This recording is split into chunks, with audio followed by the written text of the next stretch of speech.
Remember a time when helpfulness felt inherent, when seeing somebody struggling, no matter age or ability, automatically triggered a hand extended, a door held open, or even a moment of genuine consideration. It wasn't always grand gestures. Sometimes it was just understanding, a bit of foresight, a world built with a broader range of human experiences in mind. But somewhere along the way, it feels like that natural inclination, that collective consideration has somehow shifted. Let me tell you guys about an experience I had recently. I was so excited to visit one of the local arcades in my hometown that just opened. And I really thought it was amazing at first sight. Classic games from our past. It was a blast from the past.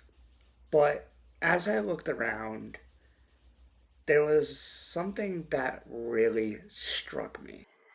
Every single game that required sitting, whether it be a racing game, a classic Pac Man, or shooting gallery, had the same high backless stool.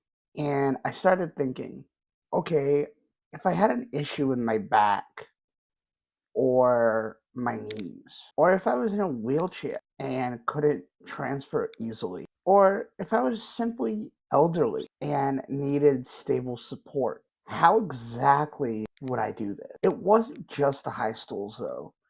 It was the lack of space between machines and all the people around.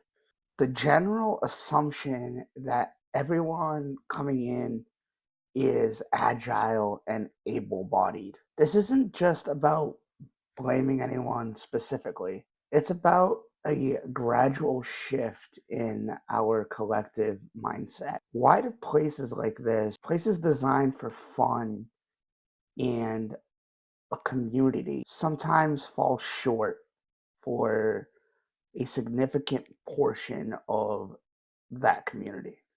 The pace of modern life, a focus on the average, lack of lived experience, misconception of accessibility. I mean, these are just some of the things that people don't really think about. But the impact of this oversight is more than just an inconvenience for people like me with a disability. It's about exclusion. And it means that a grandmother cannot enjoy a day out with their grandkids at an arcade because she can't comfortably participate.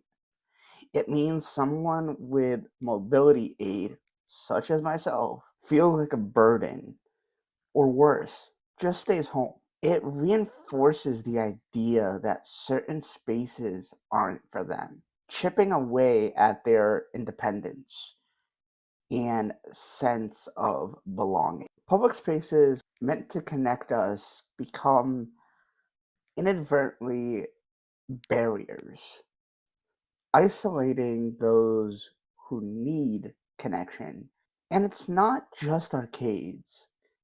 Think about restaurants with high top tables only, concert venues with poor sight lines for those seated, or even grocery stores with unreachable top shelves. So, how do we bring that inherent helpfulness, that community consideration back? Awareness, empathy, designed for all, individual action, policy, and enforcement.